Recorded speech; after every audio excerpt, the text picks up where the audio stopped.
Hey folks, it's Frithgar here, how you doing?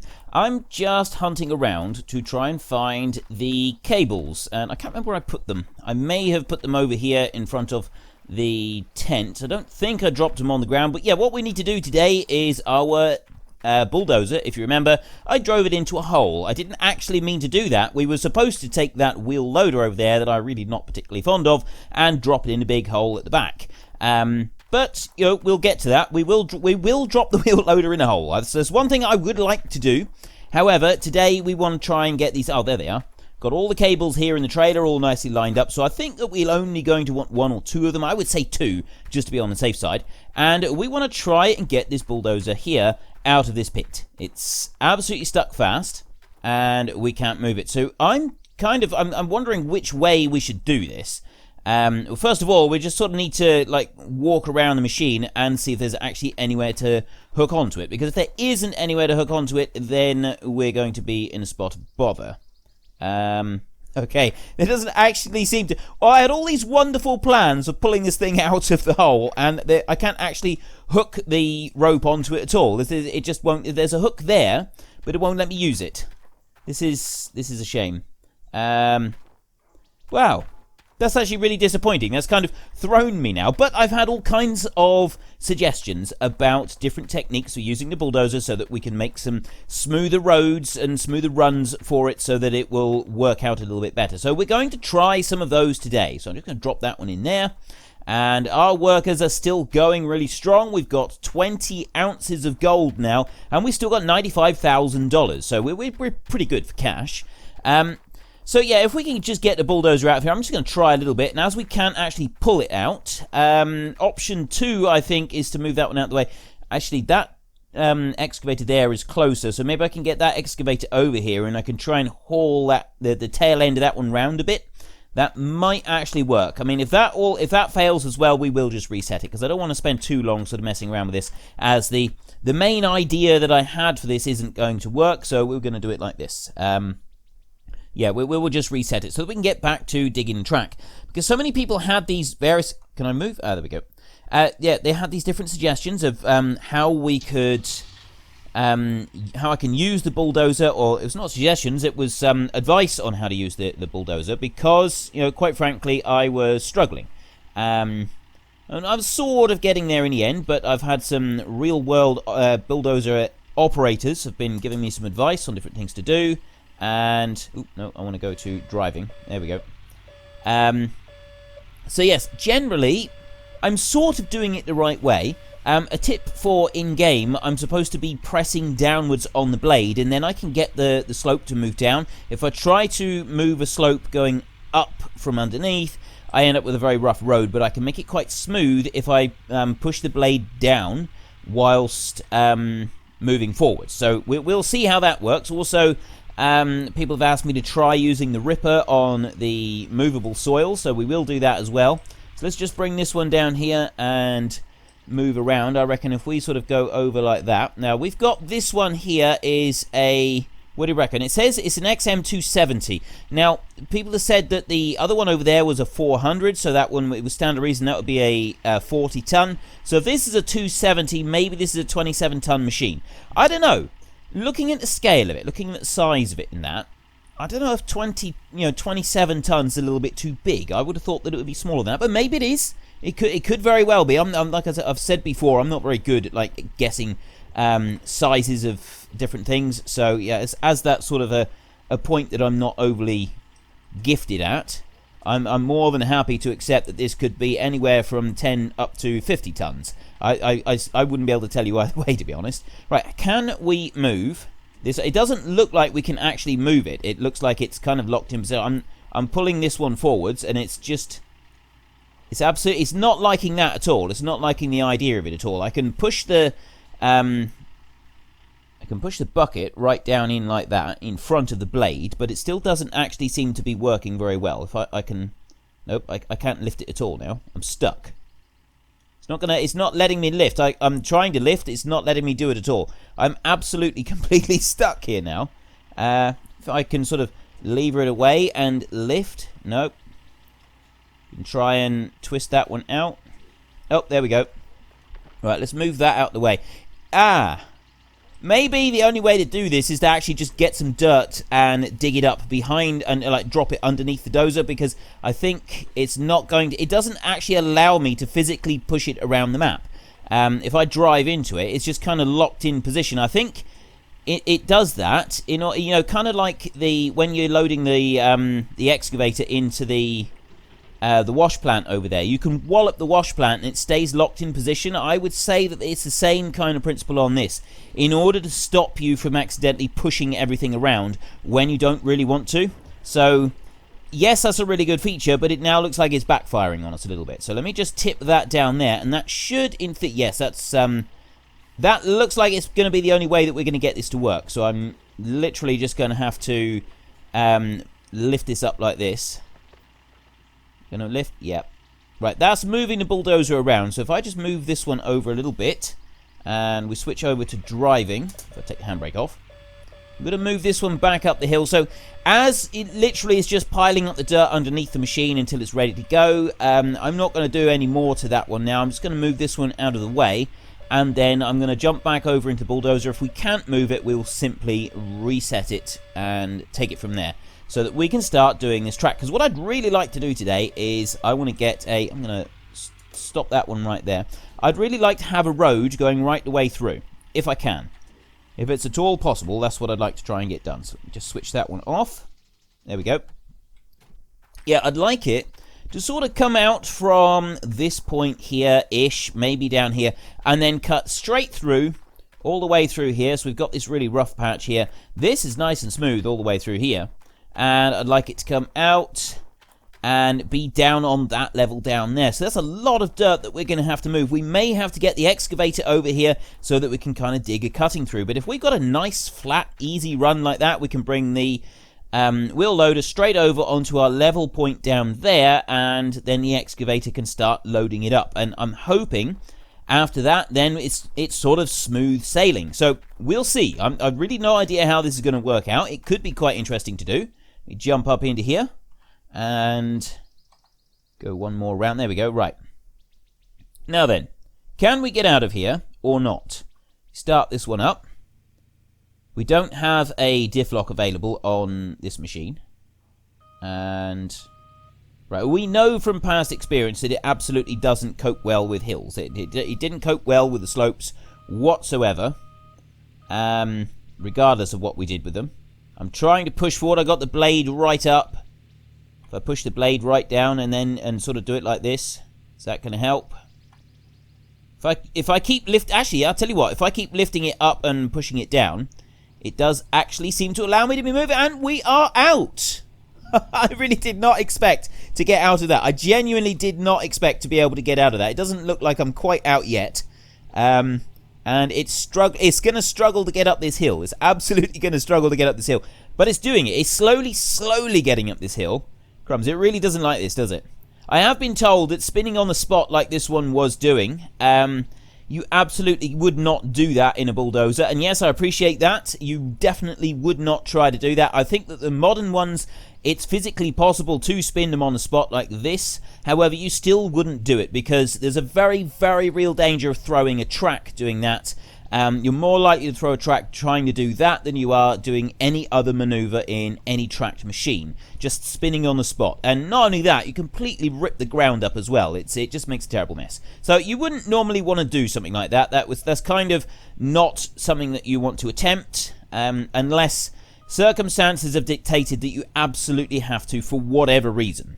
But circumstances for us have not dictated that we need to do that. So what we're going to do is we are going to bring this one up here like this, and now I lower it right down as low as it can go, and then I let go of the lever, and it just does it level. But what I've been told is if I lower it right down and I press and hold the button to push it down, it will actually slowly go downhill. It's not... Whoa, stop.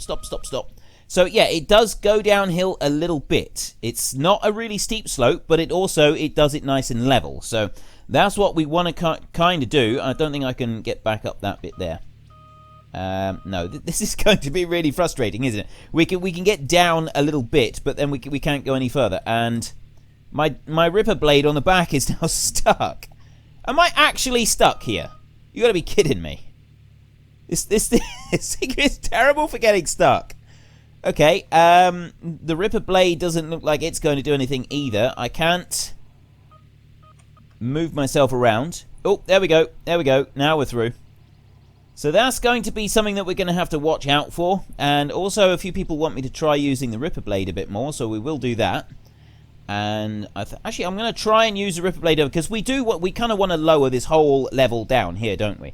So if I get down onto this point here, and I can push this earth in both directions. So I want to lower that one right down as low as it can go, and then take my hand off of the control, and it should just start pushing everything along, and it will keep it level. Whereas if I press and hold the down button, that's when it starts producing a downward slope. So we can push this forward. It'll go forward a little bit. There's only so much dirt that it will move. I was told someone was using a huge, great big dozer, and it was very, very heavy clay soil, and they could get barely more than 6 inches of dirt in front of the blade. It was a genuine struggle to get anything more than that. And also, when you're actually driving one of these from in the cab, you go by feel. It's just how it feels vibrating up through. You go by the feel of the seat of your pants. You cannot see what's in front of the blade. So when you sort of work in lower stuff, when you work in small quantities, it is quite literally done through feel. You develop a feel for how it works. So not everybody can drive a bulldozer very well. A lot of people apparently in real life, they struggle to drive the bulldozer because of the fact that you can't see what you're doing. It is literally done by feel. And some people can sort of learn to develop that feel, and other people absolutely cannot do it. It's just not a skill that they will ever master, and you shouldn't feel bad for it. You should not feel bad for it, because it's something that is extremely difficult to even begin to understand and do. And it's the kind of thing that it's not something that can easily be taught. It's the kind of thing that, you can be taught the basics of it, and then after that, it goes on instinct. Now, I have driven machines that are kind of like that before. I've never actually driven a bulldozer, so I don't know to that extreme. But I can understand, because like when you're driving a tractor and a front loader, you struggle to see anything that's going on with the front loader, and that is very much done almost on instinct rather than knowing how to operate the vehicle itself. It's literally just done on full instinct. And if you're unsure when you're driving a tractor and a front loader, you can sort of get out, or you can watch someone else doing it so you can get an idea of what it should look like. But once you're inside that tractor, there's a lot of the front loader that you can never see. It's just not possible to actually see it. And this makes for some serious frustration. When you're trying to drive a tractor and front loader, especially when you're first learning to operate it, it does result in a very frustrating experience because you can't see what you're doing. You just got to guess.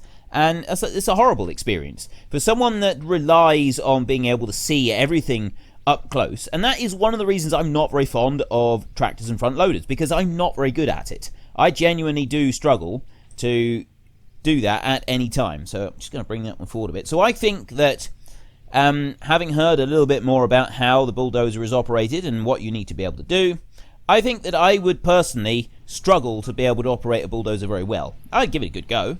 Certainly give it a good go. I could give anything a go. But I think that I would be one of those people that would struggle to do the job well. So let me just bring this one over here. Actually, I'm a bit too far over. I want to go like that, and then I press down and keep going. And I should stay on the slope now. We're pushing the middle of the slope there, but the whole slope should be about the same width. I don't want to go too fast. This is the danger now, is going too fast and sort of launching myself over the edge of our little piece that our little cutting that we're digging out. So come back up the slope a little bit, and I start pressing and holding the down button so I stay pushing it downwards, and keep going. Now this is the difficult bit, is out over the edge of the cliff. Because obviously if you try and do this in real life, that's the bit that it starts to get a little bit it gets quite interesting doing that, because you're likely to fall off and die, and that's generally not what you want to do. So yeah, it would certainly starts to get interesting after a while. I think that's about the top of the slope there, is it? There's a job to see exactly where it lines up. I think that there is about the top of the slope. So if we start here, no, I don't think I judged that quite right. Well, maybe I did. Maybe I did. I am pushing off to the side a little bit. I'm trying to widen our area here, our little road that we're bringing down through. And it is slowly getting there. It's close to the edge of the claim as well. So whether this is going to like have a bit of an impact. Oh, there we go. We've run off to the edge of that bit. And if I can back up there, we've got another little sort of run that I want to push through. Bring that all the way back up there and stop. So we have, I think I went a little bit too far maybe. Let's try that point there. Maybe I did. This is really difficult to get right. I mean, one pass is easy enough, but trying to do two passes, this seems to be a lot more difficult. I'm moving an awful lot of soil here as well. There's a lot of material being pushed along in front of our dozer here. Should be able to do that. Pull that one up. And now we're approaching the really steep bit, and I really don't want to fall back in there. I'm confident, though, that we can build a road right the way across that. I mean, to be fair, it doesn't really matter if we get it exactly spot on at the moment, because we've got a lot more that we're planning to do here. I'm actually completely, utterly, hopelessly stuck on top of that little bump. Try and bring it over this way a little bit. If I can just get round that little bump. There we go. Come round that one. Come back up here, like this. That's the top of the slope up there. If I can stop about there, I think, and then start driving. Like this. Actually, I'm hitting a bump already. That's not good. Now, what is that bump? I'm not actually sure what that is. Whether that's, yeah, that didn't work very well. All I've done is just made it quite rough here. Whether I've sort of gone through the bottom of the claim or something there, I don't know. Maybe I have. Maybe I'm too close to the edge of the claim with this road I'm trying to build, and it's not actually going to work very well. We'll see. Bring this down. Now you got to sort of try and twist this round. I had somebody asking me a couple days ago, do I have a motto that I live by? Now I've sort of mentioned this previously. I did do a questions and answers videos a little while ago, and it was one of the questions that I answered in a questions and answers video.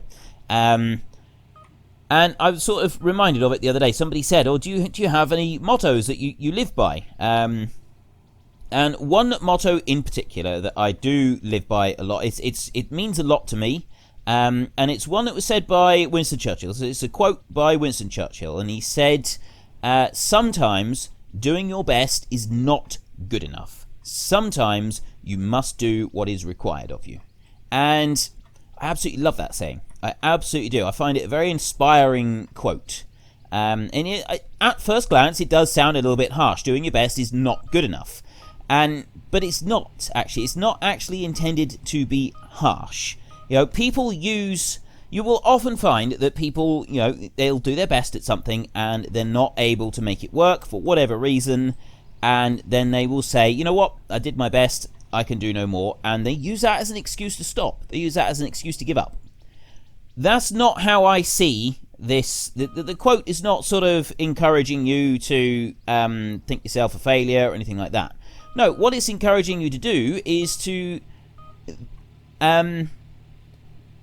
look at your own failings. That's the whole point of it to me, is to look at and analyse your own failings. Your best. People will always say, "Oh, I did my best. Can't do any more. Did my best." Well, actually, you can, because when I was 2 years old, doing my best involved walking across a room without falling over. I've improved on that, and so now doing my best, I can easily walk across a room without falling over, and I can do it, you know, with a bit of flair. I can hop across a room if I want to. I could skip across a room if I wanted to. So my best has become better, and it's the same with everything. You start off, you do your best. Now, if you want to give up, then by all means you give up. But don't say, "I've done my best," and use that as an excuse to give up. Don't say, "I've done my best," and then just quit. If, you know, just say, I don't want to improve on this. I don't like to do this anymore. View your own failings and then work on them. That's what it's all about. Well, that's what it's about to me, anyway. That's how I view this particular saying, and I was sort of that's how I interpret what he meant. Don't turn around and say you can't do it because it's difficult. You've tried it once. Just because you failed it once doesn't mean you'll always fail it. It just means you need to try harder. You need to try again. You need to practice. You need to improve yourself. There is always room for self-improvement. You can always improve no matter what you're doing. It doesn't matter what you attempt. There is always a way to improve. And sometimes that improvement might not be particularly fast. It might be painfully slow, but you can still improve. There is still room for improvement. So that is a saying that I particularly like. I particularly like this saying, sometimes your best is not good enough. Sometimes you must do what is required of you.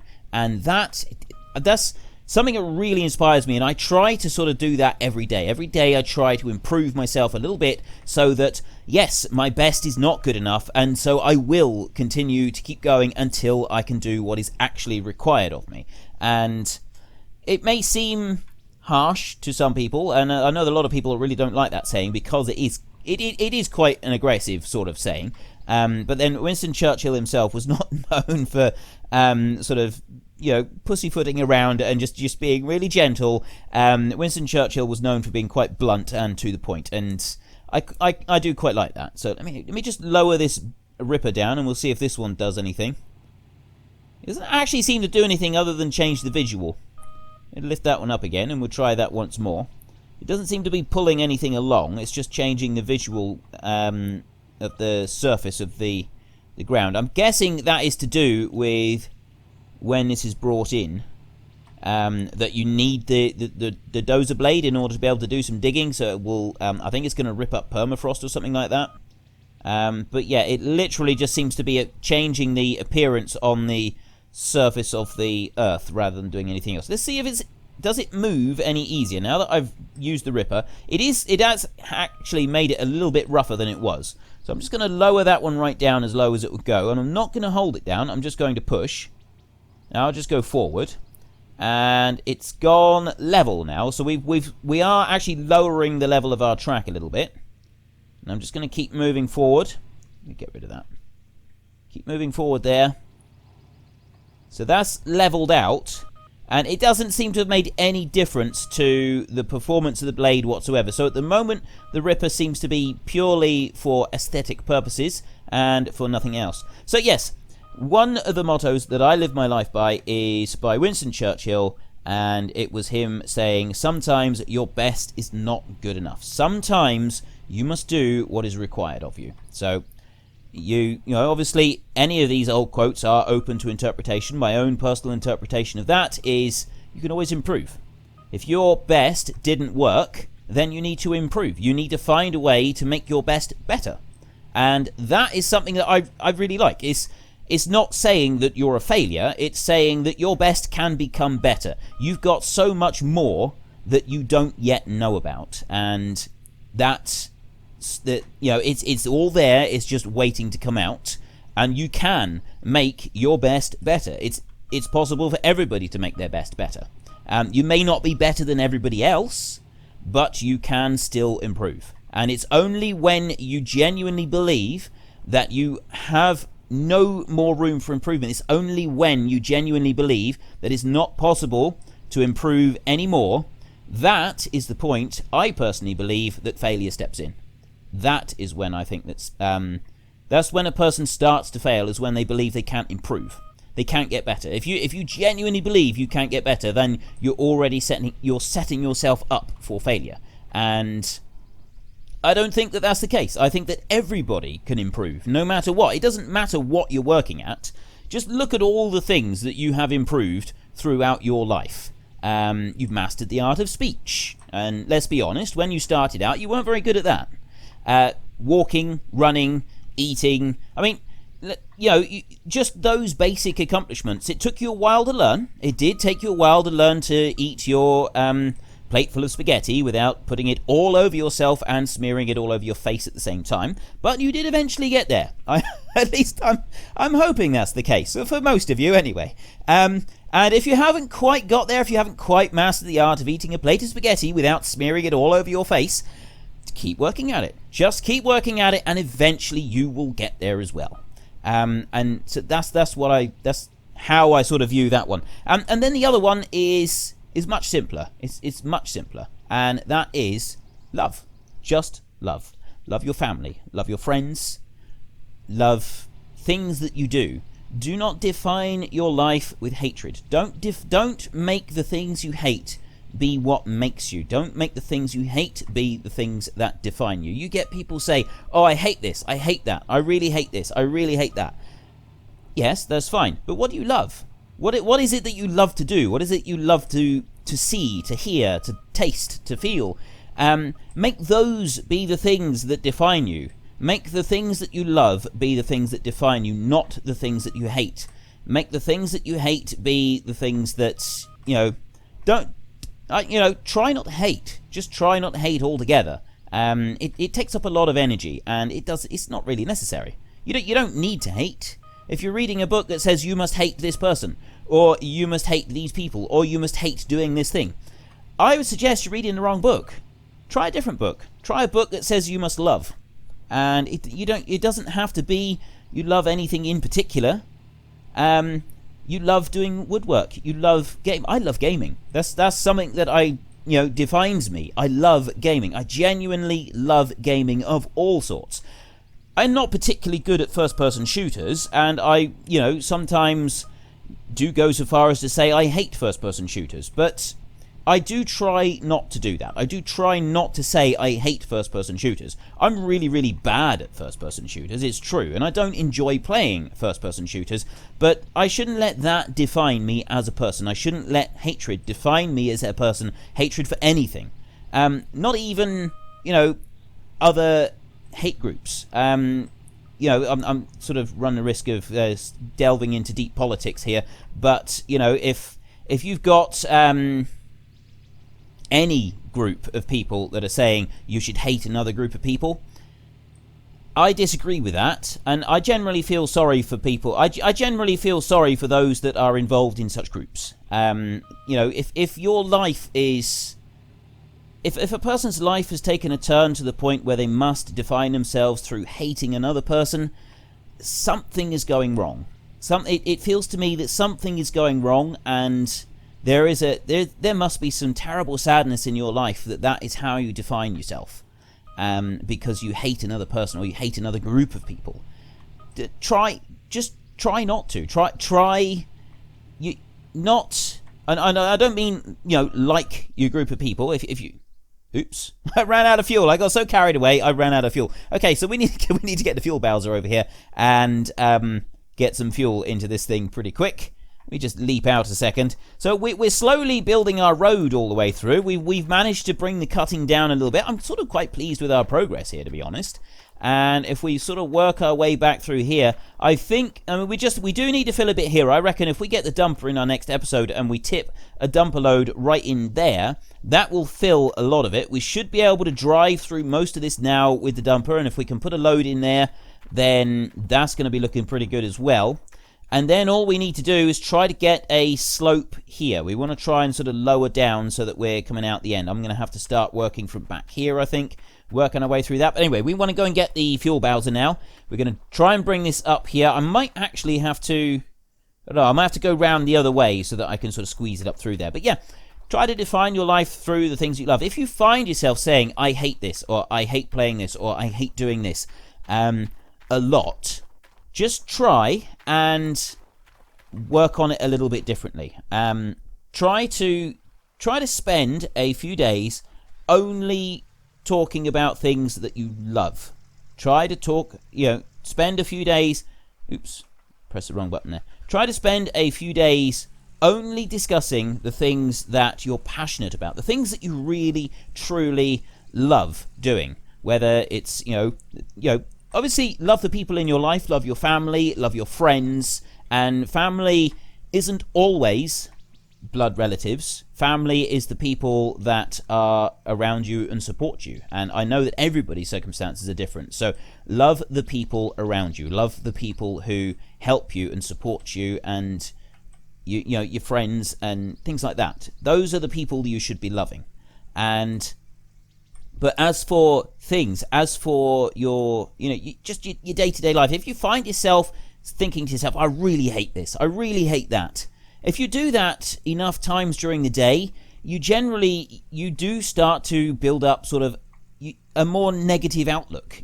And I've done it myself. This is something I read quite a while ago now, and when I read it, it sort of rang really true to me, because I spent so much time concerning myself with the things that I didn't like. I spent so much time and energy focusing on the things that I didn't like, rather than focusing on the things that I did like, rather than focusing on the things that I did love.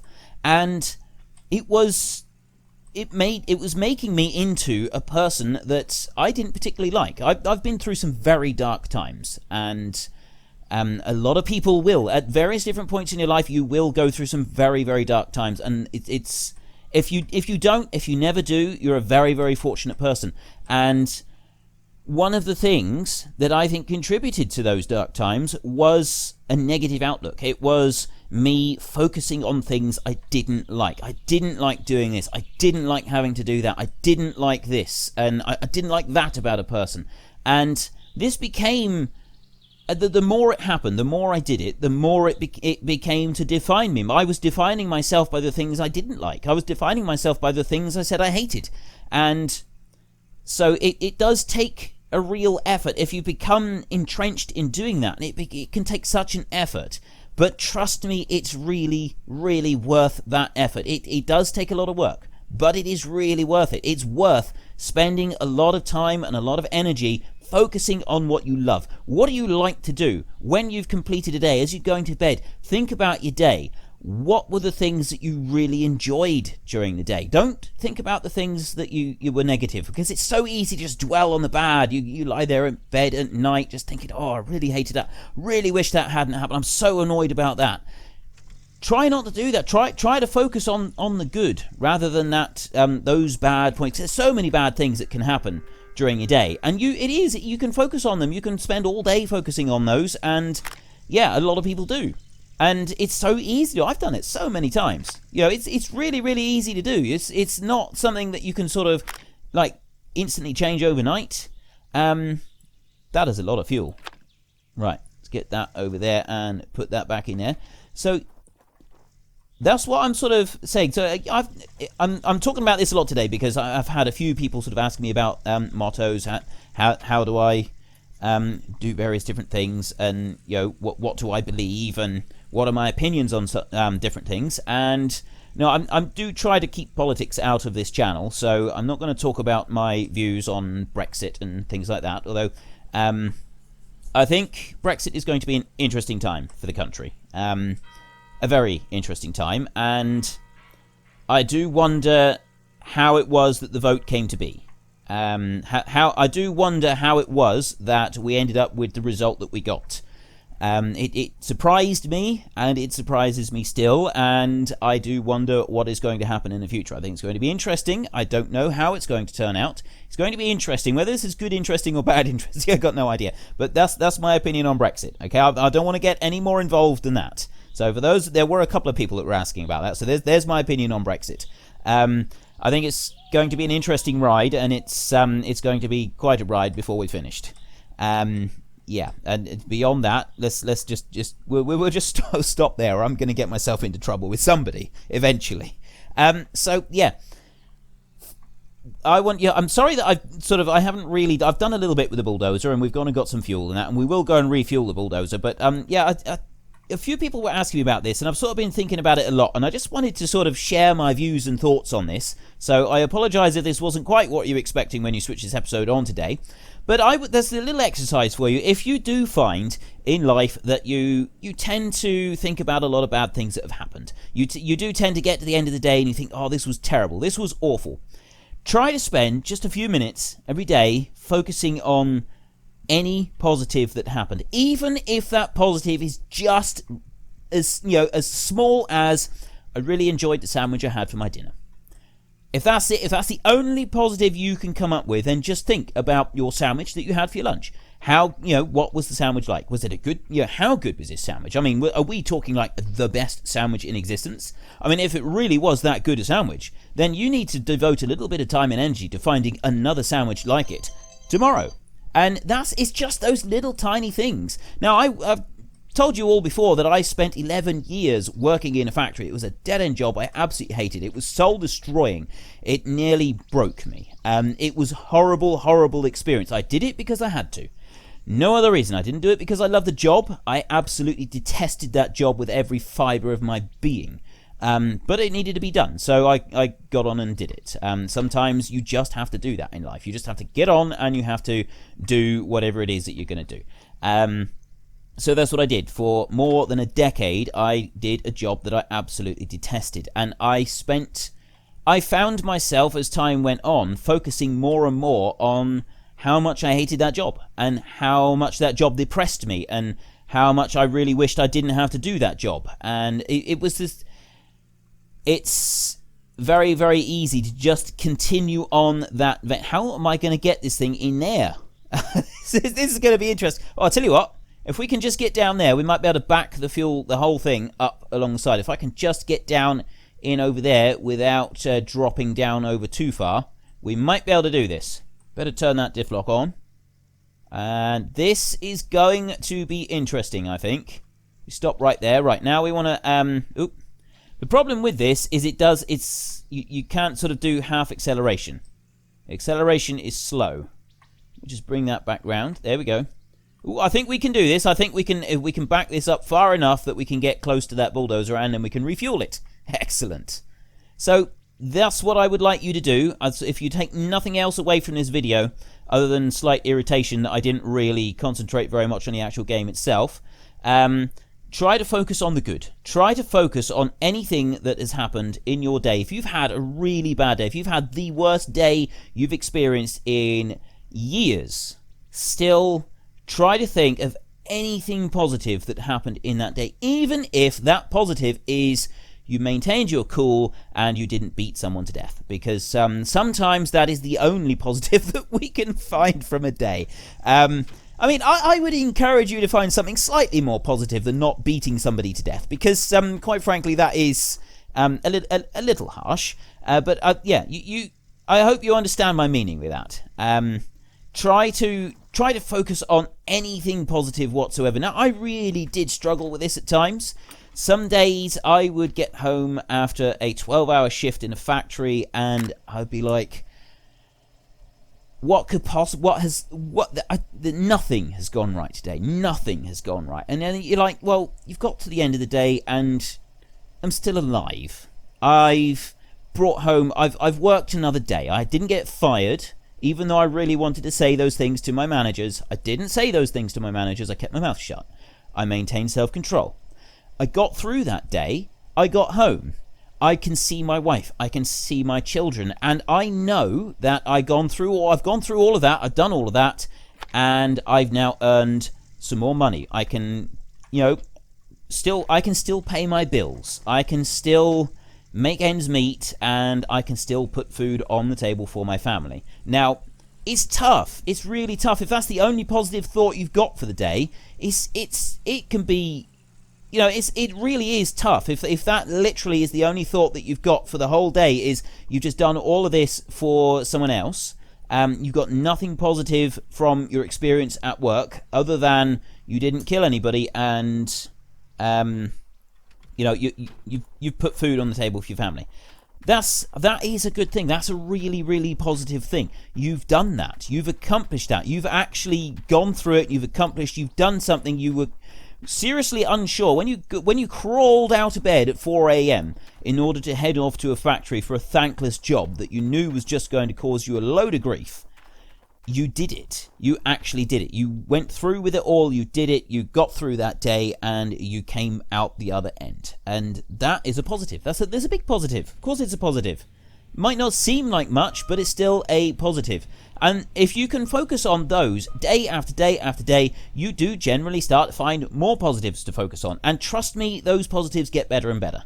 And you tend to, because you're focusing on the positives, like your hobbies and your pastimes. Now, I love gaming. I absolutely love gaming. And you will find that as you focus on your positives, if you are focusing all the time on the things that you love to do, the things that you love to see, and things like that, you will actually actively go out of your way to seek those things out more than you have done in the past. And it really does help. It really does. So that's what I'd like you to do, is I would like you to go away and I would like you to focus on the positive. And also, in the comment section, I would like you to tell me, what is your positive? What are the positives that you focus on in life? What is the things that you're passionate about? What are the things that you love? What are the things that really make you happy? I don't want to hear about anything that makes you sad. I know that there are things that make you sad. There are things that really get you down. There are things that get every single person on the planet down. There's always something that will get us down.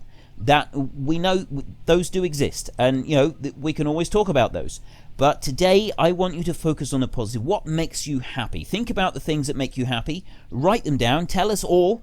Share what makes you happy, and then hopefully it will improve your day a little bit. Just a little bit. I'm really hoping that it does. So that's my sort of thoughts today. Sorry, I'm like I said, I haven't really focused very much on the actual game and the task in hand. We've done it a little bit, but I really wanted to talk about that today. It's for some reason it was really it was with me. I was thinking about it for the last couple of days because of what a few people had said, and yeah, so I really do hope that it's made a difference to at least one person watching it. If all the thousands of people that watch my videos every day, if this video makes a difference to just one of you, then it's worth it. It was definitely worth it.